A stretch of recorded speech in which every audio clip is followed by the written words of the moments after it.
Hey everybody, Noah, everyone who reads and must converses the channel. Thanks for coming back by. Today is a special Sunday. I've been talking with my boy Christopher Robinson over on Instagram. Hey Chris. What's up, Noah? How are you? Doing well, man. Cool. Thanks for having me, man. This is Man, rad. for sure. Back again. We were talking some Brautigan. We were hanging out before. And now Quentin, my brother from the Great White North.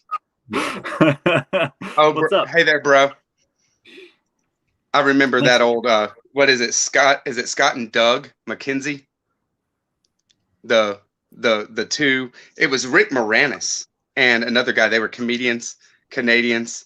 It was Bob and Doug. That's what it is. Bob and Doug I don't remember McKenzie. Bob and Doug. Man, that was hilarious. They did a bit with Rush, with Geddy Lee from Rush.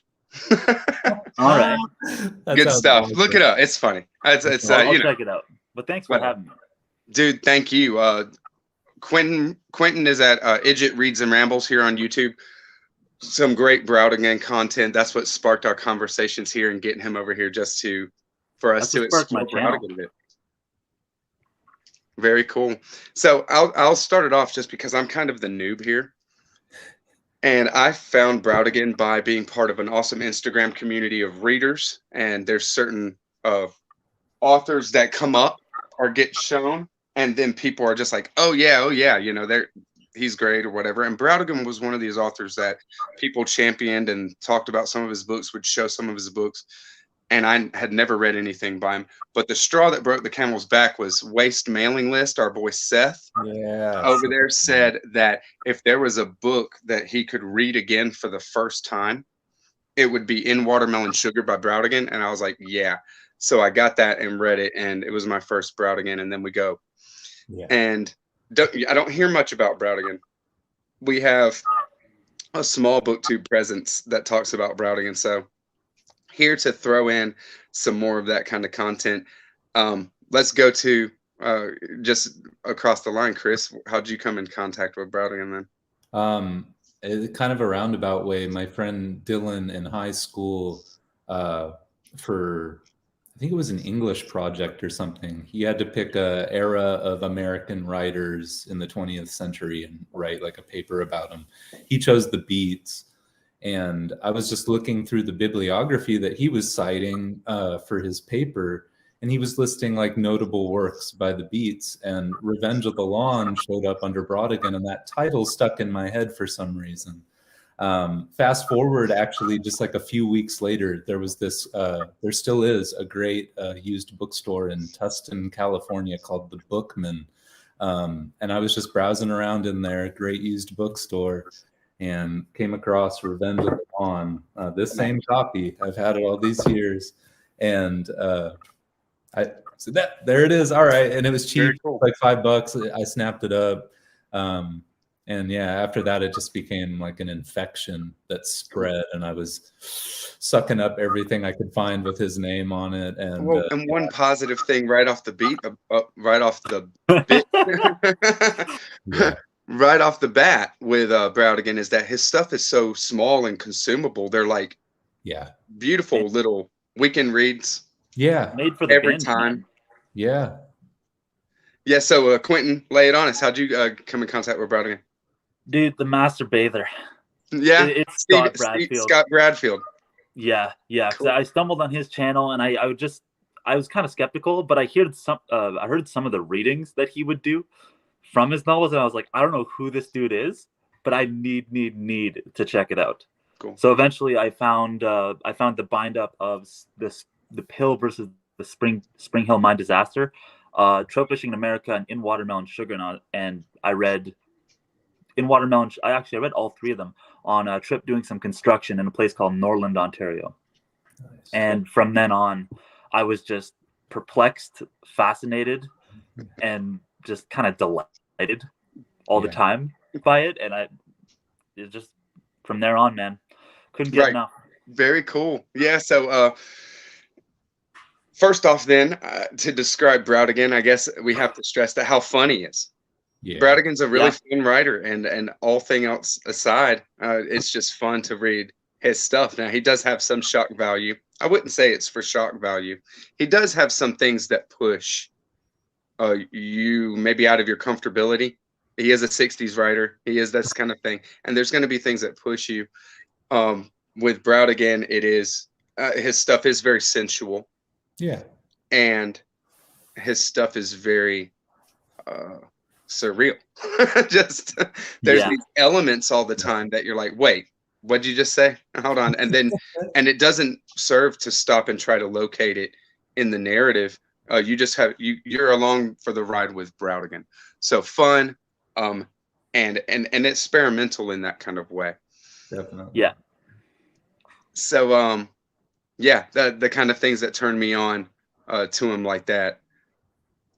In Watermelon Sugar is quite the experience, and I'm glad it was my first. But when it comes down to it, it seems like maybe more of a culmination. It's a great work. Yeah. Yeah, I see what you mean by that. Yeah, it's totally. If that is someone's introduction to Brautigan, I think it's going to give you a pretty clear picture of who he was as a writer, for sure. And it's good. Yeah. And it's great. Yeah. I mean, only like 65 less than a page long chapters. Yeah. It's awesome. Yeah. Number 2 sentences. It's awesome. Very cool. So maybe we can talk about some of his stuff. We were always kicking through. We kept on kicking through a lot of his different works.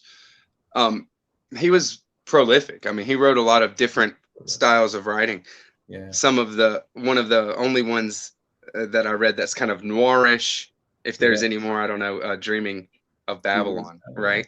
Where and he's great with his titles too. His titles are great. He has a very literary sensibility. This kind of fun, quirky, weird writer has very very sharp literary sensibilities. Yeah. Yeah, it's great, and his stuff kind of morphs from book to book. Yeah. Like you mentioned, Dreaming of Babylon, a private eye novel. There's a period in the middle of his career, towards the end of it, is my edition, man. Yeah. But cool. towards the end of as his career progressed, he tends to be toying with genre stuff. Nice. Very cool. Oh yeah, the omnibus. Hell yeah. That's where I got my Dreaming of Babylon. Yeah, him playing with the genres like that, and the title, The Dreaming of Babylon, is just this.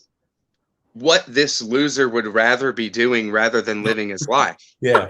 He's trying to get through whatever private eye bull he's got to deal with throughout the day, and just so he can get back to dreaming of Babylon. How to get back to Babylon. So this character is not one of the more hardcore characters at all in what is in Brautigan's stuff, but he is not a likable character, and he is this kind of thing. But Brautigan deals with him with a lot of sympathy and a lot of open arms, right? Yeah. He's not judgmental of him. This is a guy just like you or me or him, right? Oh yeah. I would definitely argue that Brautigan's sympathies lie with what's his name, C Card, or whatever his name is. I forget, but yeah. Even as much of a loser as he is, I mean, Brautigan's never going out of his way to depict him harshly necessarily. Right. He's just, I mean, he's vividly illustrating the absurdity of this person, right? But he's not doing it from a place of like hate or ill will or anything. I think even as much of a loser as he is, I think Brautigan would want to sit down and have a beer with C Card. And that's the thing, man. Brautigan's got sympathy for everything. Yeah. He's got sympathy for outhouses. He's got sympathy for cats. He's got sympathy for really everything. So everything. Yeah. That's great. And see, so I had come in contact with some new authors other than Brautigan this year, one of them being Toni Morrison. And talk about a non-judgmental, sympathetic, loving, benevolent voice of an author that depicts, a lot more harshness and suffering than Brautigan does. Yeah. But I was struck by the nature of the voicings of the author in how they're dealing with their characters, with how much love and compassion they have for their characters. Yeah. It was wild that this was, and it made me take a step back and think of how unique this is for a male author. Right. Because and it's funny that you mentioned that, because as far as like that kind of compassion, the only thing that I've found outside of Brautigan, and Morrison does it a lot too, like they both have that boundless compassion. Another one that I've found it in kind of an unexpected place is Hubert Selby Jr., the guy who did like Requiem for a Dream and Last Exit to Brooklyn and stuff. All of his characters are just irreparably flawed wretches, undermined by their own everything. I mean, their lives are a disaster, but like even at their bleakest, like there's just, I don't know, there's this compassion for those characters that comes through, and it's really, I don't know, it's really distinct. And I see it in Brautigan, I see it in Toni Morrison, I see it in Selby. I'm sure it's other places too, but those are the big three that come to mind for me for sure. Yeah, and I can't really name another author. I haven't read Toni Morrison or Selby, so I'm not sure. But Brautigan is the only author that comes to mind that it's this brand of sympathy, and it's this wide-reaching. Yeah. Nice. It's really special. It's really something. I think it is special for sure. It's definitely unique, let me tell you. Yeah. And so it is this kind of thing. We were talking about the Hawkline Monster. Your video, your last video on that, Quentin, is very, very cool. And if y'all have read it, I would stress to read it first. You read it in a couple of days, couple sittings. And then you can go hear Quentin ramble, and it's great. It's a freaking fun story. But everybody in the story, the two main characters are hired mercenary killers with nothing to like about them at all. And you get thrust into this situation. It's very dark, Western, and then it turns into like a sci-fi horror. Yeah.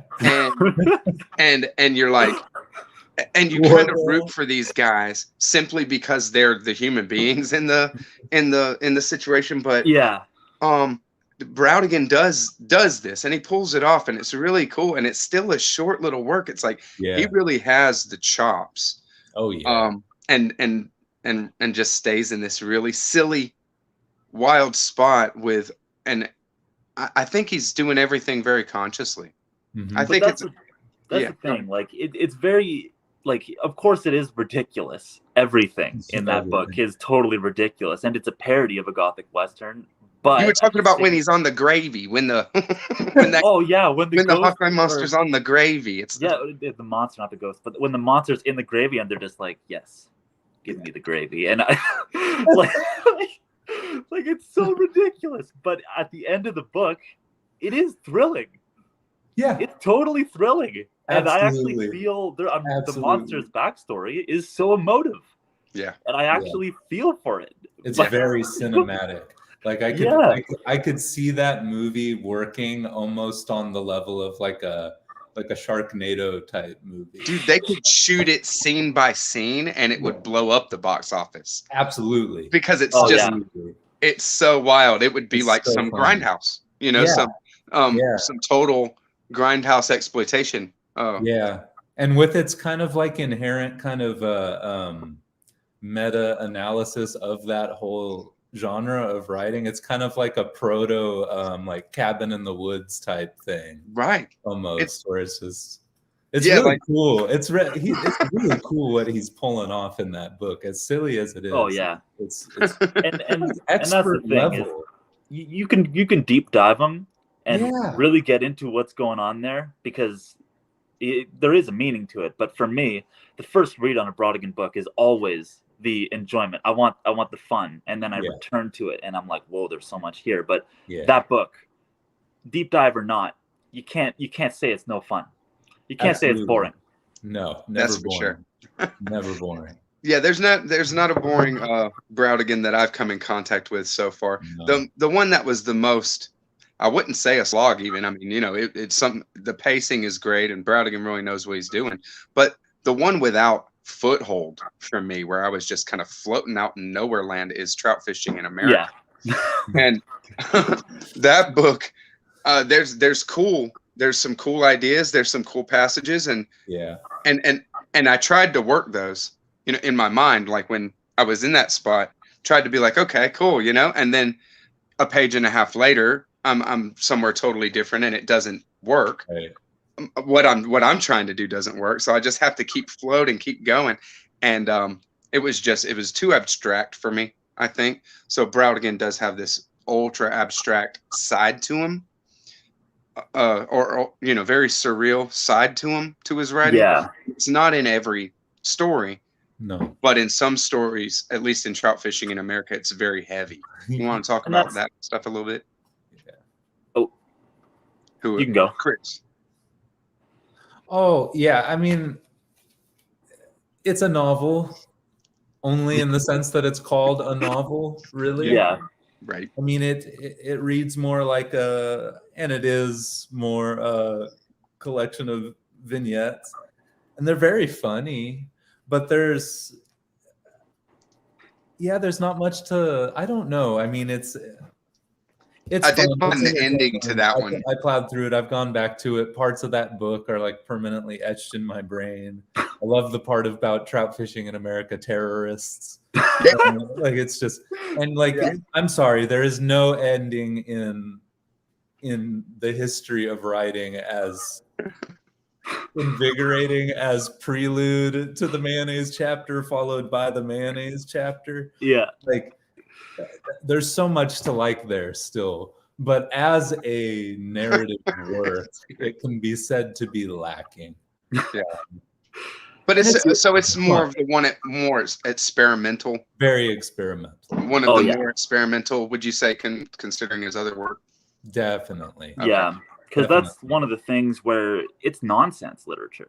Totally. Right. It totally is. And like Right. like for me, I enjoy nonsense literature. Can't find a lot of it to read, but when I read it, I like it. And I love overthinking some of these things. Yeah. And for me, like some passages of that I got memorized. Yeah. Like I guess we can overthink it because Brautigan overthunk it first. Oh Sure. yeah. And it's just a lot of it is so poetic. Yeah. It's so, like, he's talking about the mayor of the 20th century. He says he wore a disguise of trout fishing in America. He wore mountains on his elbows and blue jays in the collar of his shirt. Like, just stuff like that. Yeah. It's poetic. It's nonsense, but it's also actually saying something. And that's where I feel like it's kind of weird for me, because he doesn't seem to be a writer of the 60s. He's categorized that way, but that's not the focus in Right. Brautigan. But I totally saw him. I totally thought that, when I was reading his stuff, that it's, a step beyond the kind of mentality that characterizes 60s work. Maybe, I don't know. It's just my thinking of it. Partly on the strength of an aspect of In Watermelon Sugar being a critique of a utopian idea, utopian society, that kind of thing. But also because he is such a writer that is very thoughtful. Like, he knows exactly what he was trying to do. Oh yeah. And wasn't afraid to reach and to go for big things. Yeah. And that's one of the things, because I guess what I was trying to say was that the meat of his books really lies in the emotion for me. Yeah. It really lies in the, of course, when he was starting out, he is that 60s writer. That seemed, I mean, insofar as there can be said that trout fishing in America has a point, that seems to be the point. Right. But later on, he just gets more, I guess, introspective. Yeah. And the care that he, in novels like In Watermelon Sugar, the care that he gives to these sort of thought processes of, rumination, depression, I think, is just really, to me, more Richard Brautigan than his analysis of the 60s and how life is then. Sure. Yeah. That's the thing. He's really, that's something I really admire about him is like you said earlier, you can deep dive these things, and there's a lot of complexity in these books, but it's never in your face, and it's never an obstacle. Like, they can all be read. I mean, they're such fun to read. I mean, I never get bogged down in a Brautigan. It's just like, oh, come on. Like, I have literally like a hard time putting them down in most cases, because they are so conventionally entertaining. But so I've seen on Scott Bradfield's channel him singing the praises of the bio of Brautigan, his bio. Yeah. You've read that, right, Chris? Yeah. It's huge. It's huge. Oh, yeah. I took the test jacket off, but I got it. Nice. Some of the stories in here are just awesome. Like, apparently, sorry to just go on about the stories, but one of the things was that he would play basketball with 2 sets of twins for a church team, and they were reading a lot of Old English stuff, so they would insult other players on opposing teams with, like, they'd say what is it, like, "Fie, you fouled me," or like a pox on your head, like, just that type of stuff. And apparently it just drove opposing players insane. Nuts. Super Brautigan too. Nice. I don't know. But that's a good read. It is a good read. It's very long, and you'll probably know more about. I mean, it's like day by day by day by day by day by. I mean, it's. I don't know how so much of that was documented, but I'm glad that it was. It's. I mean, it's been a long time since I read it. I read it when the paperback edition first came out, whenever that was, and I just kind of went on a tear and plowed it. And God, there's some really funny stuff in there. There's some really sad stuff too. And I mean, it opens with the discovery of his body, and like that's all. Every gruesome detail. Yeah. Like, he was not found for weeks, so it became a nest. Yeah. And there's just so much. I think was it Hjornsberg? He was like a really good friend of Brautigan, and he actually interviewed a whole bunch of people about him. So he's getting a lot of different parts of his life.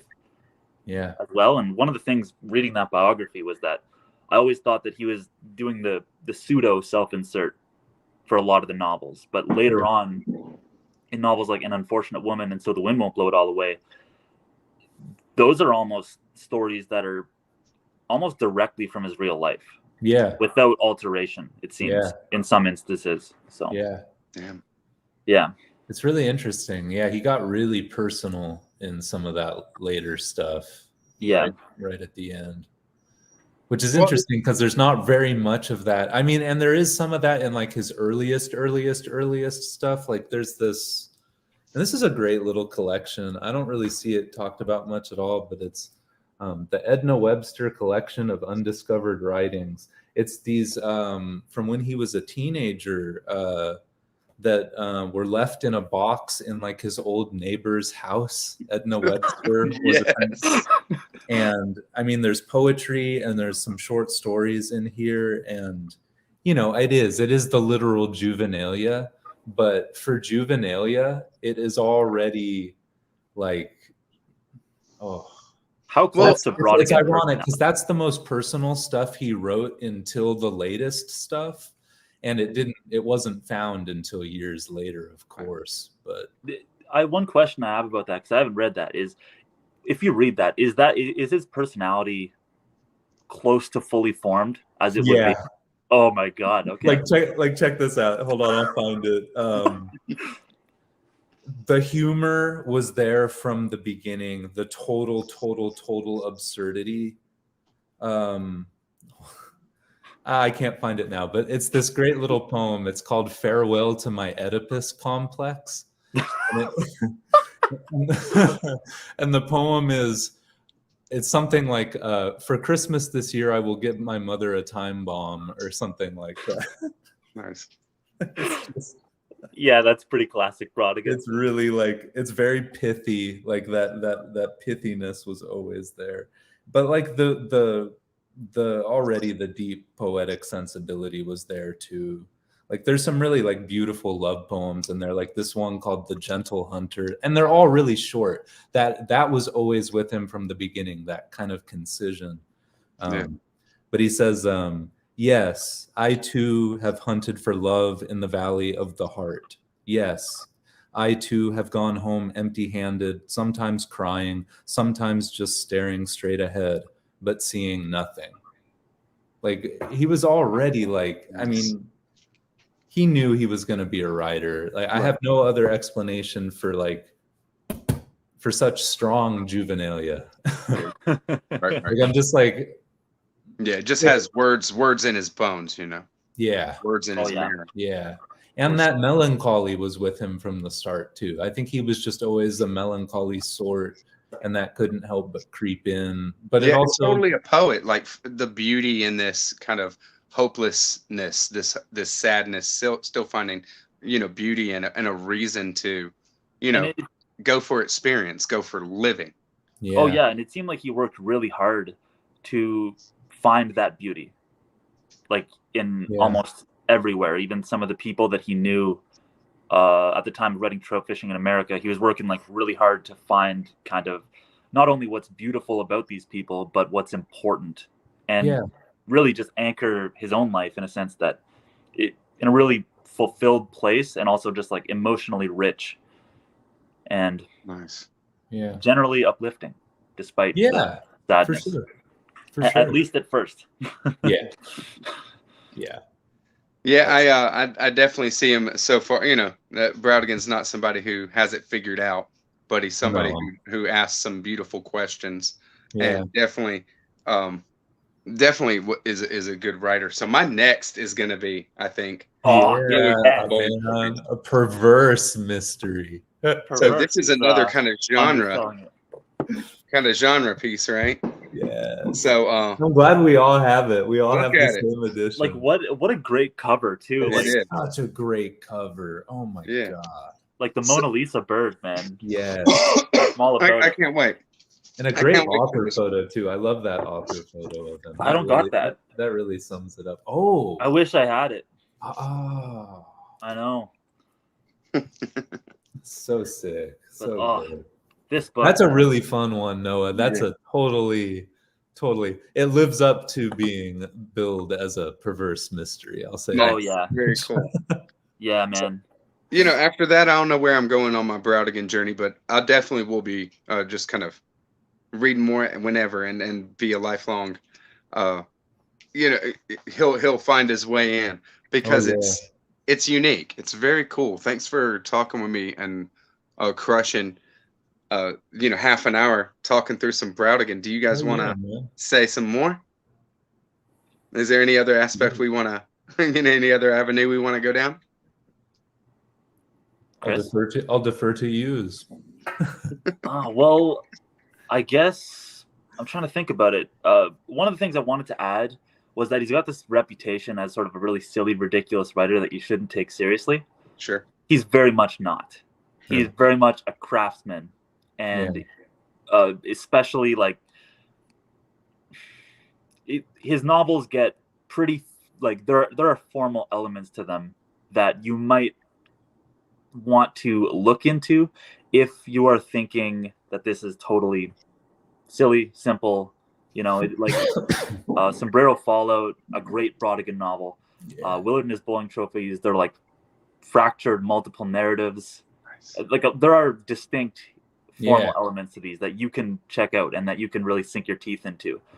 And it goes beyond aesthetics. I like that. I mean, I do get a sense of a writer that does know what he's doing to the point of knows when he's breaking a rule and instead of just breaking it because he didn't know the rule was there, right? You know what I mean? Oh yeah. So he knows what he's doing with that, and even on a level of who some of the greats, Faulkner or something, knows what he's doing with story construction. Oh, for sure. You can tell Brautigan was a voracious reader.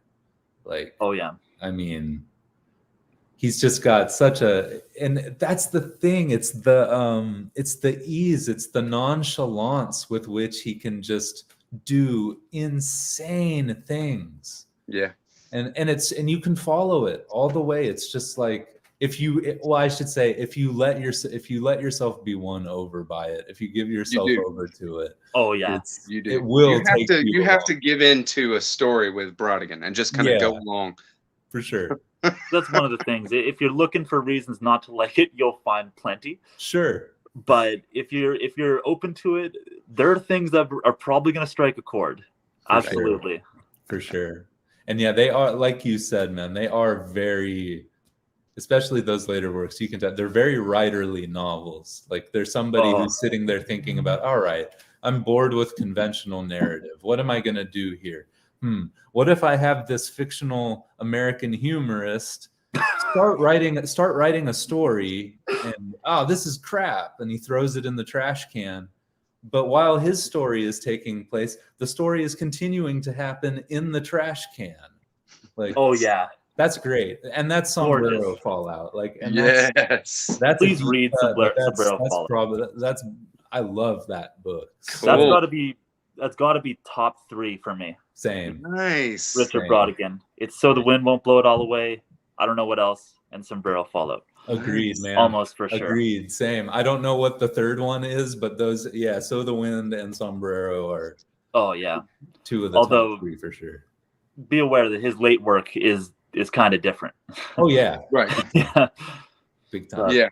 I tell you, so he wrote so much. I mean, he really was a prolific writer. Yeah. It sucks that a lot of it's not in print and not available everywhere. Yeah. Well, that's the thing. Like, especially since it's so easy to read. I mean, they could do a collection. 5 novels of Brautigan in a collection, and you could take that and read it in a week or 2. Definitely. It's just you can read that 5 novels 5 days. Yeah, you could. Like, they're so addictive. Yeah, it's great. I don't know if it's in print now, but Sombrero Fallout was. It's in print. Is it in print? Oh, thank goodness, I was about to say, where is it at? I got this right here. It's the Cannons. I think Cannon Gate would be the publisher. Okay. And I was probably making a mention of it. They got this really sweet cover design. Oh, yeah. Where's Confederate General from Big Sur? Is this the one? Sorry. There you go. I don't have enough hands for this, man. That is. And then so I think Trout Fishing in America makes up that one. But they kind of make a collage. I'm so glad that's in print, because Sombrero Fallout was out of print when I was first looking for it, and it took me years to find a copy. And then when I finally did, I was like, oh God, I hope it's good. I saw some like kind of people being real dismissive of it online. Sure. And I was like, well, screw it. Like, people are dismissive of so much that I love. So I'm still gonna read it. And it ended up, it's revelatory, man. Easily one of the funniest one. And if you're a writer, check it out. The whole book is an attempt to say, like, don't throw out the story. Don't let the grief of this lost love, like, do that. And one of the funniest, like, there's a point, Norman Mailer, there's a riot in the book about this. Yeah. There's this freezing cold sombrero that's fallen, and everyone starts crying, and there's a riot, and the police and the military's flown in. Norman Mailer shows up, and he gets interviewed, and he's like, "Oh, it was hell." It's a blast, man. It's so funny. That book is so very cool, man. Well, I'm loving it. Thank you so much for y'all pushing Brautigan too, because it's the community that turned me on to Brautigan. Hearing people saying it's cool and whatever. So I'm glad it happened, because I definitely fell down the Brautigan rabbit hole and have read 4 or 5 just this year now. Yeah. And Quentin, your love for Brautigan is totally on display on your channel, man. It's really cool to see people that really just love literature, like love books, love authors, and like just do it. That's what I do, So I love that stuff. Oh, for sure. And it's one of the things where I read one of his books, I got to read 4. Yeah. So it's when it comes once on the channel, there's gonna be a flood. Yeah. So, yeah, man. I hope this serves to turn people on to Brautigan that have never read anything by him. Yeah. And for those who have, just to enjoy the discussion and appreciation of a very unique author. Thank you very much, Chris. Yeah, absolutely, man. Thanks for having me here. I'm happy to talk Brautigan any damn time. I love him. Oh, yeah. Great Quentin. To talk to both of you about this. Yeah. I love it. Awesome. All right. Well, I'll catch you guys later, and BookTube will catch you on the next one. Absolutely, man. Awesome. Bye-bye. Peace and groovy. Bye, y'all.